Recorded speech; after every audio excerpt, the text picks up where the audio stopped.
जैसे कि आपको बता दें कि मैं अभी यहाँ पे जंतर मंतर पर उपस्थित हूँ और बड़ी जानकारी के लिए ये है कि आज बहुत बड़ा आंदोलन होने वाला है जो बोध गया महाबोधि विहार बिहार में उसको बचाने के लिए और जो 1949 बीटीसी एक्ट उसको निरस्त करने के लिए बहुत बड़ा आंदोलन है आकाश लामा जी के नेतृत्व में और तमाम लोग आ चुके हैं। और मेरे साथ जो अब इस समय उपस्थित हैं राहुल जी मैनेजिंग एडिटर हैं भीम पत्रिका के और मैं इनसे बात करता हूँ। जी सबसे पहले तो बताइए कि आज का जो आंदोलन है उसको लेकर क्या कहेंगे?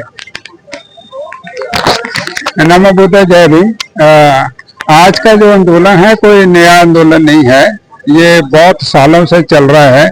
आपको मैं जानकारी दे दूं कि जापान के बुद्धिस्ट मॉन्क थे जिन्होंने 2.5-3 साल इस मूवमेंट को चलाया, लेकिन किसी कारणों की वजह से वो कामयाब नहीं हो पाए और सरकारें जो थी उन्होंने भी कुछ उसका माना नहीं है। तो ये जो आज आप देख रहे हैं जंतर मंतर में प्रोटेस्ट हो रहा है, ये वहाँ के एक्सटेंशन रूप है जो कि बुद्ध गया में पिछले 8 से 9 महीने से चल रहा है। ये एक अब नेशनल इशू नहीं है, ये इंटरनेशनल इशू बन चुका है। आप देखेंगे कि बहुत सारे इंग्लैंड के अंदर, कनाडा के अंदर, अमेरिका के अंदर आज जुलूस निकल रहे हैं और उन गवर्नमेंट्स को वो मेमोरेंडम भी दे रहे हैं कि ये जो रिपील ऑफ 1949 एक्ट है ये रद्द किया जाए, रद्द किया जाए और बुद्धिस्ट को ही उस महाबोधि टेम्पल का एडमिनिस्ट्रेशन उनके हाथ में दिया जाए। जी जी, ये आंदोलन काफी समय से चल रहा है और आपको बता दें मतलब सालों से चल रहा है, लेकिन ये फिर से इसकी शुरुआत की गई फरवरी से, लेकिन अभी भी कोई राहत मिलती हुई नहीं आ रही। जैसे अभी आकाश लामा जी के नेतृत्व में चल रहा है, बीच में बंद हो गया, पता लगे फिर से बंद हो जाए, ऐसा तो नहीं है? अब ये कंटिन्यू चलेगा, क्या लगता है? देखिए ऐसा है, आप जानते हैं कोई भी सोशल या रिलीजियस मूवमेंट होती है वो उसका दोबारा से उसको जीवित करने के लिए ये ऐसी दिक्कतें आती रहती हैं। आप पिछले इतिहास में देख लीजिए, किसी भी ने भी ये सोशल मूवमेंट या रिलीजियस मूवमेंट इंडिया में की है तो कभी वो स्लो हो जाती, कभी वो तेज हो जाती। यहाँ तक आकाश लामा जी की बात है, बहुत अच्छा मुद्दा लेके वो आए हैं और सब लोग, ये सिर्फ उन्हीं का नहीं है कि वो ही यानी कि इसको चला रहे हैं। इसमें आप देखिए पंजाब से लोग आए हैं, बिहार से लोग आए हैं और वहां भी लगातार लोग पूरे देश से उस मूवमेंट के अंदर हिस्सा दे रहे हैं और लामा जी का जोश बढ़ा रहे हैं। लामा जी के साथ बहुत सारे बुद्धिस्ट मॉन्क हैं जिनको मैं अच्छी तरह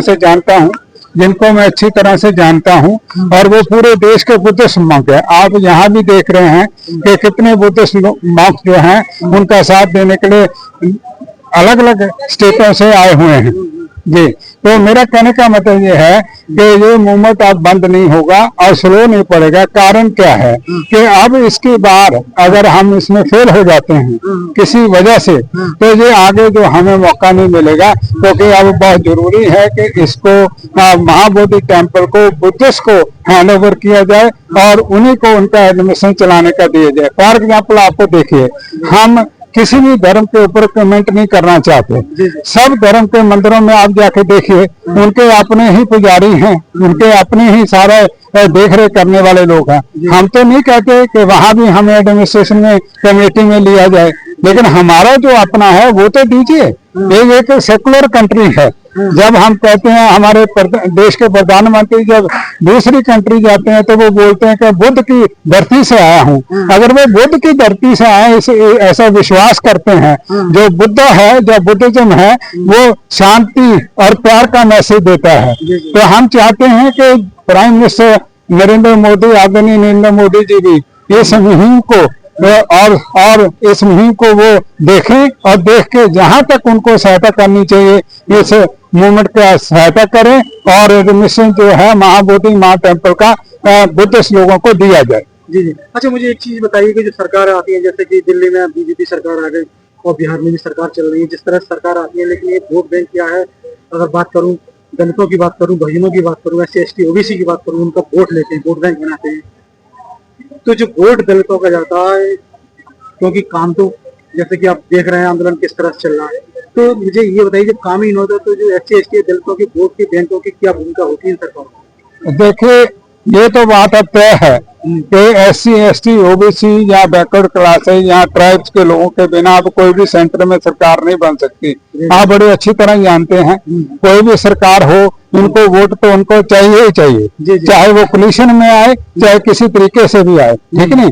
लेकिन क्या होता है कि बहुत सारी सरकारें आती हैं, सेंटर में भी रहती हैं, स्टेट में भी रहती हैं, जब दलित के हकों की बारी आती है तो वो अपने बैकस्टेप हो जाती हैं। तो उनके जो नेता भी हैं, जो दलित नेता भी हैं उन पार्टियों के अंदर, वो भी अपनी चुप्पी साधे बैठे रहते हैं और वो भी उनकी आवाज नहीं उठाते। मैं आपको बताऊं, अभी राहुल गांधी जी संविधान लेकर सारे देश में घूमे और आज भी घूम रहे हैं, और उसी संविधान ने राहुल गांधी को लीडर ऑफ ऑपोजिशन बना दिया। राहुल गांधी मंदिरों में जाकर सक्सेसफुल नहीं हुए, और जब उन्होंने बाबा साहब का संविधान उठाया तो तब जाकर वो लीडर ऑफ ऑपोजिशन बने हैं, क्योंकि संविधान से ही देश चलेगा, संविधान ही सुप्रीम है, उसके बिना नहीं चलेगा ये देश। ये वो भी मानते हैं और दूसरे दल के लोग भी मानते हैं। इसलिए जो है कि ये वोट बैंक की राजनीति छोड़ के, और ये जो है हर पार्टी को, चाहे वो आइडियोलॉजिकली उनके डिफरेंसेस है, लेकिन वो हर पार्टी को इस मुद्दे को आगे सपोर्ट करना चाहिए, और महाबोधि टेम्पल का जो पूरा का पूरा प्रशासन है उनके हाथों में, बुद्धिस्ट के लोगों के हाथों में देना चाहिए। अगर ये नहीं किया जाता इस टाइम पे, तो ये तैयार रहें कि दलित आने वाले टाइम में इनको इलेक्शनों में जरूर सबक सिखाएंगे। जी जी जी। लेकिन सबक सिखाएंगे कैसे? जैसे मुझे ये बताइए कि जिस तरह से ये आंदोलन चल रहा है, बुद्धिस्ट आंदोलन, पहले भी तो तमाम जो बुद्धे लोग, मतलब भिक्षु लोग आए हैं, बहुत लोग आए हैं, तो इन्हें डर नहीं लगता? क्योंकि पहले भी ये जेल में डाल चुके हैं, क्योंकि हम जब भी अपनी आवाज उठाते हैं, चाहे बहुजन हो, SC/ST हो, दलित हो, तो तुरंत जेल में डालने का काम करते हैं। डर नहीं लगता? देखिए, ऐसा है, जेल जो जाते हैं, जो जिनको जाना पड़ता है, वो कोई ऐसी नहीं है, हर मोमेंट में जेल जाना ही पड़ता है, क्योंकि कुछ ना कुछ ऐसा होता है, कुछ सरकारें नहीं चाहती, स्टेट की सरकारें नहीं चाहती, और कुछ ऐसे एंटी सोशल एलिमेंट उस मूवमेंट के अंदर आ जाते हैं जिसकी वजह से वो मूवमेंट बदनाम होती है। एडमिनिस्ट्रेशन किसी को जेल नहीं भेजना चाहती, लेकिन वो जब ये देखती है कि यहाँ माहौल खराब हो रहा है, शांति भंग हो रही है, तो एडमिनिस्ट्रेशन, जब पुलिस जो है उस स्टेट की या उस डिस्ट्रिक्ट की, वो उसको उसका संज्ञान लेना पड़ता है। जी जी जी जी।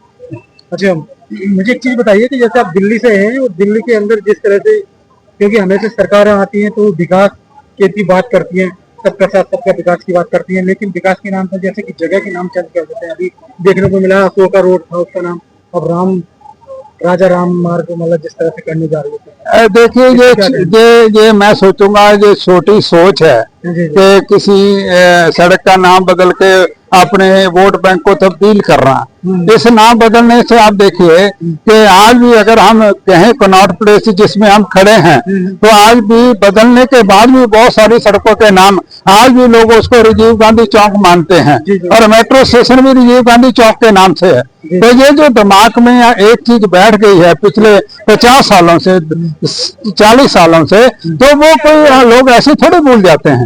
नाम चेंज तो इन्होंने बहुत सारे दूसरे नाम भी चेंज किए, लेकिन उससे कोई फर्क नहीं पड़ता। लेकिन ये सिर्फ एक खास कम्युनिटी को फायदा देने के लिए नाम चेंज करके आप कुछ हासिल नहीं कर सकते। अच्छा, मुझे एक लास्ट सवाल बता दीजिए, बस जैसे जिस तरह से जो बुद्धिस्ट आंदोलन चल रहा है और काफी समय हो गया, तो क्या, जैसे कि आप एक पत्रकार, मतलब जो पत्रकार है, भीम पत्रकार, उनके मैनेजिंग एडिटर हैं, तो बिहार सरकार पे जिस तरह से इलेक्शन भी होने जा रहे हैं, क्या उससे कोई फर्क पड़ेगा क्या नीतीश सरकार को? देखिए, इलेक्शन के दौरान जरूर फर्क पड़ता है। कारण क्या है कि हर पार्टी को दलित की वोट चाहिए, हर पार्टी को बुद्धिस्ट की वोट चाहिए, हर पार्टी को अम्बेडकराइट की वोट चाहिए। आप देखिए, जहां तो बाबा साहब का नाम आता है, संविधान का नाम आता है, आप देख रहे होंगे सारी पार्टियां एक हो जाती हैं, ठीक नहीं?